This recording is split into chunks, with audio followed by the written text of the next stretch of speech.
ہمارا سبق ہے سورہ بقرہ کی آیت نمبر 30۔ اعوذ باللہ من الشیطان الرجیم، بسم اللہ الرحمن الرحیم۔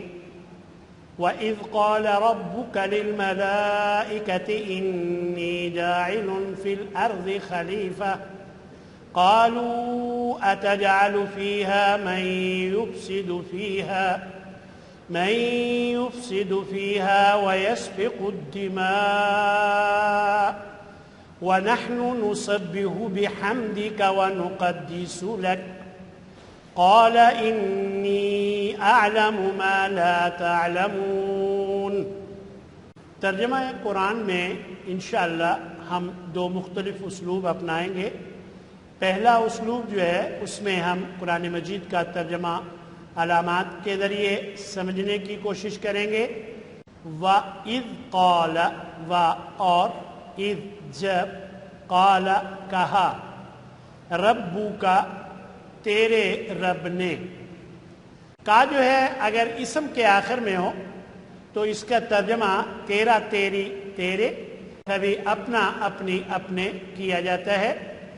اور جب کہا تیرے رب نے للملائکتی فرشتوں سے، تو جب قالا یقولو وغیرہ کے بعد لی آ رہا ہو تو اس لی کا ترجمہ سے کیا جاتا ہے۔ تو اس طرح ترجمہ ہے وَإِذْ قَالَ رَبُّكَ لِلْمَلَائِكَةِ، اور جب کہا تیرے رب نے فرشتوں سے، کیا کہا؟ انی، بے شک میں۔ یہ جو انی ہے، ان بے شک اور یا میں، تو اس طرح یہ دو الگ الگ لفظ ہیں، اسی وجہ سے دونوں کو الگ الگ رنگ دیا گیا ہے۔ بے شک میں جاعل، بنانے والا ہوں۔ تو یہ جاعل جو ہے یہ فاعل کے سانچے میں ڈھلا ہوا ہے، جس کا ترجمہ ہم نے پڑھا ہے کہ کرنے والا اس میں مفہوم ہوتا ہے، تو اس لیے بنانے والا اس کا ترجمہ کیا جا رہا ہے۔ تو بے شک میں بنانے والا ہوں، فی الارض، زمین میں، کیا بنانے والا ہوں؟ خلیفہ، ایک خلیفہ بنانے والا ہوں۔ بعض لوگوں نے اس کا، اکثر لوگوں نے اس کا ترجمہ نائب کر دیا ہے، جس سے یہ سمجھ آتی ہے کہ شاید اللہ کا نائب اللہ نے بنایا ہے انسان کو، بلکہ بعض نے تو واضح یہ کہہ دیا ہے اپنی کتابوں میں، اپنے تقریروں میں، خطبوں میں یہ بھی کہہ دیا ہے کہ انسان جو ہے یہ خلیفۃ اللہ فی الارض، زمین میں اللہ کا نائب ہے۔ مجھے بتائیے کہ اللہ ہمارا خالق ہے اور ہم اس کی مخلوق ہیں، بھلا کوئی ایسی ہستی ہو سکتی ہے جو نائب ہو اپنے خالق کی؟ دیکھیں، میں اگر آفس نہیں گیا اور میں اپنے ڈرائیور کو بھیج دوں کہ آج تم میرے نائب ہو، وہاں تم کرسی پر بیٹھ کر وہ سارے کام کرو جو میں کرتا ہوں، تو یہ مناسب ہے؟ اللہ کا بھلا کوئی نائب ہو سکتا ہے؟ بعض نے اس کی وضاحت تو کی ہے، یعنی جو احکام اللہ نے بھیجے ہیں اللہ کی طرف سے ان کو نافذ کرانا، یہ نیابت ہے۔ اس شائبے سے ہمیں بچنا چاہیے، کیونکہ شرک ایسا عمل ہے جس کو اللہ نے کبھی معاف نہیں کرنا۔ جو بھی نائب ہوتا ہے وہ اس کے قائم مقام ہوتا ہے۔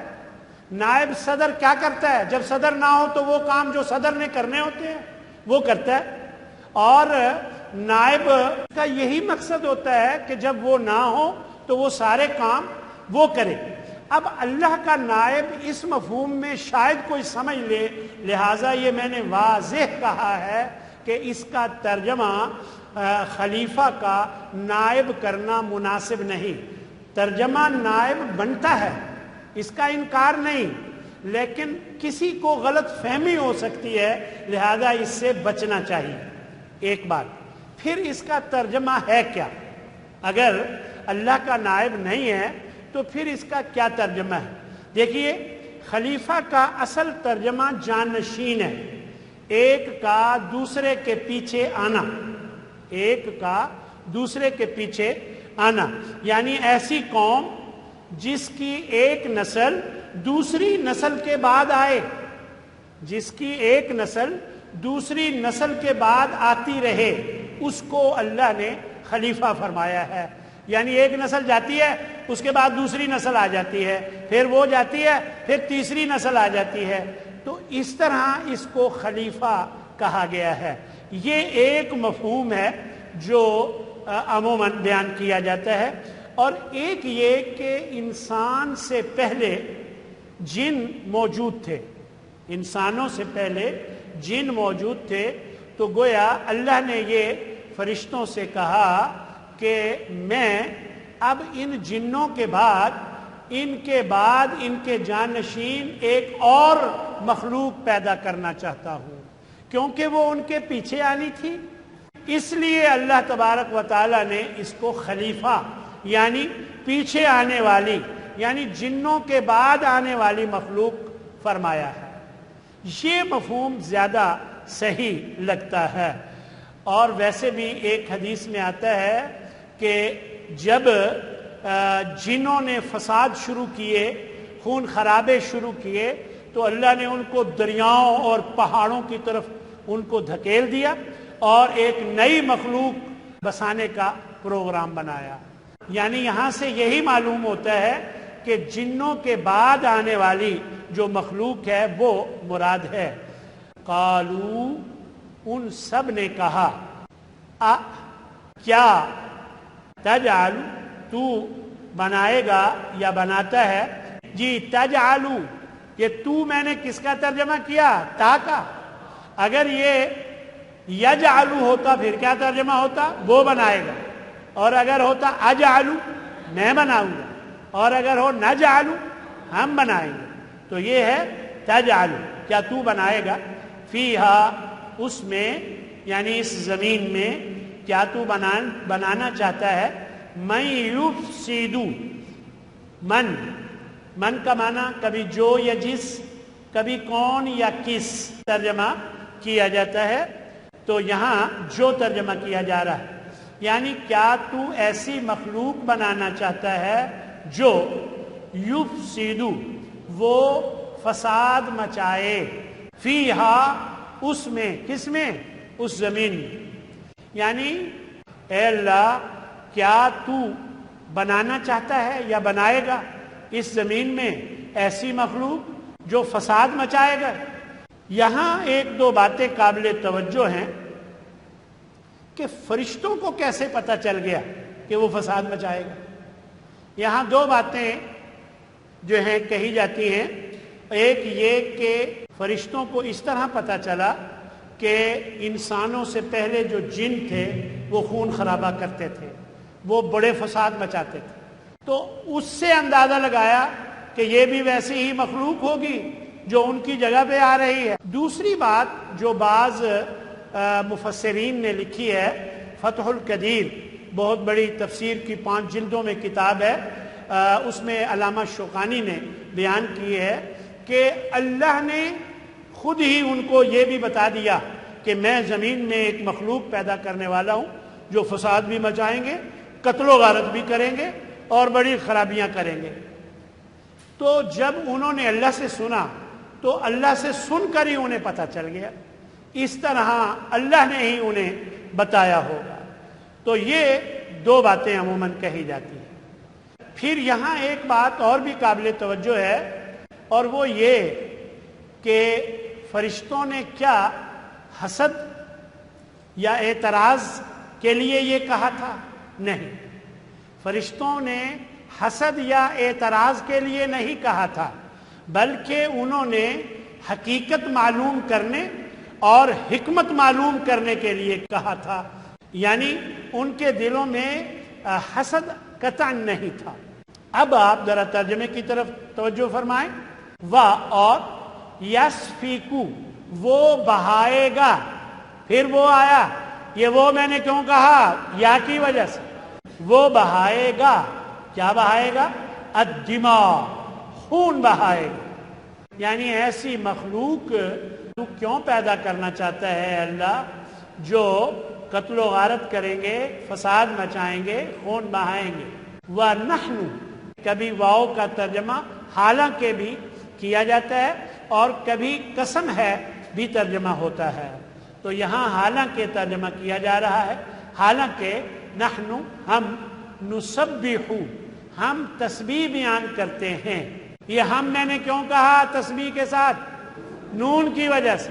اگر یسبح ہوتا پھر وہ تسبیح بیان کرتا، اور اگر تسبح ہوتا تو تسبیح بیان کرتا، اور اسبح میں تسبیح بیان کرتا. ہاں جی، یہاں ہے نسبح، ہم تسبیح بیان کرتے ہیں بحمدی کا، تیری تعریف کے ساتھ. تیری کس کا ترجمہ میں نے کیا؟ کا. اور بی کا کیا ترجمہ ہے؟ کے ساتھ. تو تیری تعریف کے ساتھ ہم اے اللہ تیری تسبیح بیان کرتے ہیں. وَنُقَدِّسُ لَكَ، اور ہم پاکی بیان کرتے ہیں لاکا، تیرے لیے. تو یہاں نقدسو میں نون آیا ہے، تو یہاں یقدسو وہ پاکی بیان کرتا ہے، تقدسو تو پاکی بیان کرتا ہے، اقدسو میں پاکی بیان کرتا ہوں. میں نے آپ کو ادھر ہی یاد کروا دینا ہے انشاءاللہ. آپ جب ناظرہ قرآن مجید پڑھیں گے تو یہ علامتیں فر آپ کو آئیں گی انشاءاللہ. اور اگر کبھی بھول جائیں تو آپ حاصل کیجئے گا وہ کارڈ، وہ 2 ہی اس کے پر کارڈ ہے قرآن مجید میں رکھیں، اور ان علامات کو اگر کہیں آپ کو مفہوم فوراً ذہن میں نہیں آیا تو وہ ادھر سے دیکھ سکتے ہیں. تو فوراً آپ کو ترجمہ بغیر بتائے کسی کے یا بغیر ترجمہ دیکھے آپ کو ترجمہ انشاءاللہ آ جائے گا. تو اللہ تبارک و تعالیٰ نے اس کے جواب میں فرمایا، قال، فرمایا، انی، دیکھیں ان پلس یا یہ دونوں کا مجموعہ ہے. تو یہ انی اعلم، بے شک میں جانتا ہوں، ما لا تعلمون، جو تم سب نہیں جانتے. یہ تم میں نے ترجمہ کیا جی، بتائیے گا کس کا؟ تا کا، شاباش. اور سب ترجمہ میں نے کس کا کیا جی؟ واو نون کا. تم سب نہیں جانتے. اگر یہ یعلمون ہوتا، لا یعلمون، پھر کیا ترجمہ ہوتا؟ وہ سب نہیں جانتے. تو یہ ہے انی اعلم، بے شک میں جانتا ہوں، ما لا تعلمون، جو تم سب نہیں جانتے. اب ان آیات کا ترجمہ دوسرے اسلوب میں ہم دیکھتے ہیں اپنی قومی زبان اردو میں. قرآن مجید میں اگر جتنے الفاظ ہیں ان پر غور کیا جائے تو 65% قرآن کے ایسے الفاظ ہیں جو ہم اپنی زبان اردو میں یا بالکل ویسے یا تھوڑے سے فرق کے ساتھ استعمال کرتے ہیں، اور انہیں ہم نے کالا رنگ دیا ہے. اور 20% الفاظ ہیں قرآن کے جو کثرت استعمال سے یاد ہو جاتے ہیں، اور یہ نیلے رنگ میں آپ کو نظر آئیں گے. اور 15% الفاظ ہیں جو سرخ رنگ میں ہیں، اور یہ وہ الفاظ ہیں جو خالص عربی کے ہیں، نہ اردو میں استعمال ہوتے ہیں نہ بار بار استعمال ہوتے ہیں. تو خالص عربی زبان کے الفاظ ہیں، اور یہ مشکل اور نئے الفاظ ہیں، انہیں خاص طور پر یاد کرنے کی ضرورت ہے، اور یہ سرخ رنگ میں آپ کو نظر آئیں گے. تو دیکھیے گا، واہ یہ کالے رنگ میں ہے. یہ کالے رنگ میں کیوں ہے؟ یہ اردو میں مستعمل ہے. شان و شوقت، عفو و درگزر، رحم و کرم، یہ جو درمیان میں واو ہے اور کے معنی میں ہے. اور اذ یہ نیلے رنگ میں ہے، بار بار استعمال ہو کر یاد ہو جائے گا.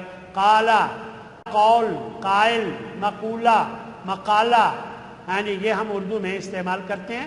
رب کا لفظ بھی ربوبیت، رب، تو یہ ہم اردو میں استعمال کرتے ہیں، اسی لیے کالے رنگ میں. البتہ کا جو ہے یہ نیلے رنگ میں ہے، اس لیے کہ یہ بار بار استعمال ہو کر یاد ہو جاتا ہے.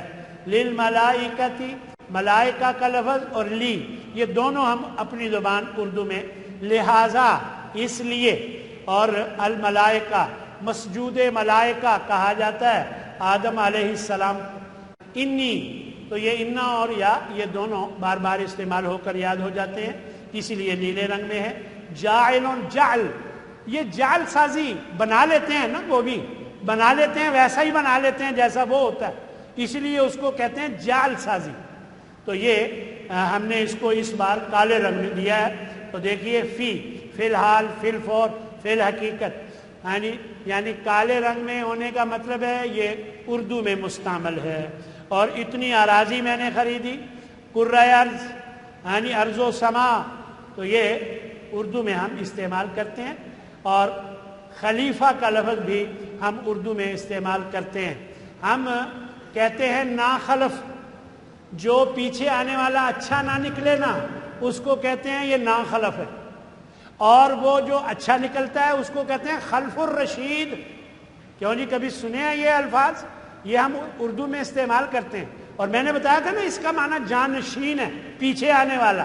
تو دیکھ لیں، ناخلف وہ بھی پیچھے آنے والا جو اچھا نہیں ہوتا، اور خلف الرشید جو اچھا ہوتا ہے، اس کو خلف الرشید کہتے ہیں.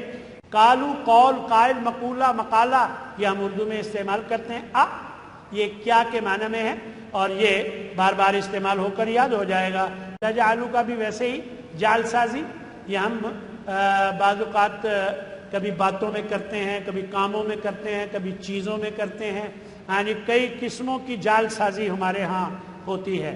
فیہا، فی الحال، فی الفور، فی الحقیقت. یہ فی کالا کیوں ہے جی؟ اس لیے کہ اردو میں مستعمل ہے. یہ اردو میں استعمال ہونے والے الفاظ ہم نے کالے رنگ میں دیے ہوئے. اور ہا نیلا کیوں ہے؟ اس لیے کہ بار بار استعمال ہو کر یاد ہو جائے گا. یہ 20% میں سے ہے. من، یہ بھی 20% میں سے ہے، بار بار استعمال ہوگا، کثرت استعمال سے یاد ہو جائے گا. یفسدو، فساد، فسادی، فساد مچاتے بھی ہیں اور فساد کا لفظ بھی استعمال کرتے ہیں. اور فیہا میں فی الحال، فی الفور میں نے ابھی بتایا تھا. اور ہا 20% میں سے ہے، بار بار استعمال ہو کر یاد ہو جائے گا. وا، یہ اور یسفیکو، یہ دونوں اردو میں مستعمل ہیں، اسی وجہ سے کو کالا رنگ دیا ہے. تو یسفیکو کے بارے میں شاید آپ دیکھ رہے ہو کہ یہ کہاں استعمال ہوتا ہے. اچھا، کبھی سنا ہے سفاک قاتل؟ سفاک قاتل، سین فا کاف روٹ ہے، اسی سے سفاک قاتل ہم کہتے ہیں. تو گویا اردو میں تھوڑے سے فرق کے ساتھ استعمال ہوا نا. آگے الدماء، تو یہ اردو میں استعمال نہیں ہوتا، اسی لیے سرخ رنگ میں دیا ہے. اور یہ قرآن مجید میں ایک ہی جگہ پر آیا ہے. کیا معنی ہے الدماء؟ خون. شاباش. وا، نحنو، یہ دونوں نیلے رنگ میں کیوں ہیں؟ یہ اس لیے کہ یہ بار بار استعمال ہو کر یاد ہو جائیں گے. تسبیح کا لفظ ہم اردو میں استعمال کرتے ہیں. ایک بندے نے شعر کہا، مفت کا زاہدوں نے الزام لیا، تسبیح کے دانوں سے عبث کام لیا. یہ نام تو وہ ہے جسے بے گنتی لیں، کیا لطف جو گن گن کے تیرا نام لیا. تو تسبیح یہ ہے، یہ لفظ ہم اردو میں استعمال کرتے ہیں. اس کو دیکھیں، اللہ نے ہاتھ پر خانے بنا دیے ہیں، اور یہ دائیں ہاتھ کے خانے 15 ہیں.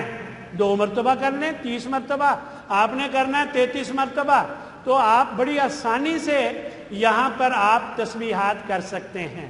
تو یہ تسبیح کی بجائے اس کا استعمال کریں تو یہ کتنا ہی اچھا ہے. یہ گواہی دیں گی، یہ انگلیاں بھی، یہ ہاتھ، یہ پاؤں، یہ زبان، یہ سر، یہ جسم، یہ آنکھیں، یہ کان، یہ سب گواہی دیں گے قیامت کے دن. اللہ نے قرآن میں بتایا ہے بحمدی کا. حمد تعریف کو کہتے ہیں، حمد و ثنا، یہ ہم اردو میں استعمال کرتے ہیں. کا جو ہے یہ میں نے پہلے بتایا، بار بار استعمال ہو کر یاد ہو جائے گا. واہ شان و شوقت، افو درگزر، رحم و کرم. نقدسو، تقدیس، قدس، مقدس، بیت المقدس، بیت المقدس، یہ دونوں طرح استعمال ہوتا ہے. تو یہ اردو میں ہم استعمال کرتے ہیں. اللہ کا بار بار استعمال ہوگا، یاد ہو جائے گا. قالا، قول، قائل، مقولہ، یہ میں نے ابھی بتایا تھا آپ کو. انی، تو یہ نیلے رنگ میں کیوں ہے؟ بار بار استعمال ہونے والے الفاظ میں سے ہے جی. اعلم، علم، عالم، معلوم، یہ ہم اردو میں استعمال کرتے ہیں. ماں کے کئی معنی ہیں. ماں کا کبھی ترجمہ نہیں ہوتا ہے، یہ اردو میں استعمال نہیں ہوتا. ماں کا کبھی ترجمہ کیا بھی ہوتا ہے، یہ بھی اردو میں استعمال نہیں ہوتا. ماں کا ترجمہ جب جو ہوتا ہے یہ اردو میں استعمال ہوتا ہے. بھلا کیسے؟ ماحول، ما تحت، ما ورائے عدالت، ما فوق الفطرت. لا اردو میں کیسے استعمال ہوتا ہے؟ لا محالہ، لا تعداد، شاباش، لا علاج، لا پرواہ، لا علم. بالکل صحیح. اور تعلمون، علم، عالم، معلوم، یہ بھی ہم اردو میں استعمال کرتے ہیں. تو معلوم ہوا قرآن مجید کے اکثر الفاظ تو ہم اپنی زبان اردو میں استعمال کرتے ہیں. لہذا پتہ چلا کہ یہ 65% الفاظ جب ہم اپنی زبان میں استعمال کرتے ہیں اور 20% یہ سن کر کثرت استعمال سے یاد ہو جاتے ہیں، تو 85% کا تو مسئلہ ہی حل ہے. صرف 15% الفاظ اگر یاد کر لیے جائیں تو پتہ چلا قرآن مجید کا ترجمہ سیکھنا بہت آسان ہے. کم از کم اردو دانوں کے لیے مشکل نہیں ہے. دوسرے شاید کہیں لیکن عربی زبان کا تعلق اردو سے بڑا گہرا ہے، بلکہ یوں کہنا چاہیے اردو کا تعلق عربی زبان سے بہت گہرا ہے. اس لیے اردو دان طبقہ نہیں کہہ سکتا کہ عربی مشکل ہے، قرآن مشکل ہے. میرے بھائیو تھوڑی سی توجہ کر لیں، یہ اللہ کا کلام ہے، اس پر خوب آپ محنت کریں. ہم یہ دیکھتے ہیں کہ جو سیزن میں مخلص ہوتے ہیں اپنے کاروبار کے ساتھ وہ بالکل چھٹی نہیں کرتے. سر درد ہوتا ہے کہتے ہیں نہیں کوئی بات نہیں اللہ خیر کرے گا، چلے جاتے ہیں کاروبار پر. ہاں جی، ہلکا ہلکا بخار ہوتا ہے پھر بھی چلے جاتے ہیں. اور جو دنیا کے ساتھ محبت کرتے ہیں ان کو ہر وقت دنیا کا خیال ہوتا ہے. وہ ایک شخص کو ہارٹ اٹیک ہو گیا، کہیں وہ 2-3 دن بے ہوش رہا. اچھا اب اسے ہوش آیا تو دیکھا افتخار تو بھی تھے، ذوالفقار تو بھی ادھر، او خالد تو بھی ادھر، دکان پر کون ہے؟ یعنی نہ اسے یہ فکر ہے میری اتنی نمازیں رہ گئیں، نہ اسے یہ فکر ہے میرا کیا حال ہے، دکان پر کون ہے اس کی فکر ہے. یعنی یہ دنیا سے محبت کرنے والے لوگ ہیں. تو میرے بھائیو آپ آخرت سے محبت کریں، آخرت سنوارنے کا جو کام ہے وہ کریں. اللہ تبارک و تعالی ہمیں اس کی توفیق عطا فرمائے اور اللہ ہمیں عمل کی توفیق دے. جو کچھ ہم پڑھتے ہیں سنتے ہیں دین اور ایمان کی سلامتی کے ساتھ رکھے اور اللہ ہمیں عمل کی توفیق عطا فرمائے. وآخر دعوانا ان الحمد للہ رب العالمین.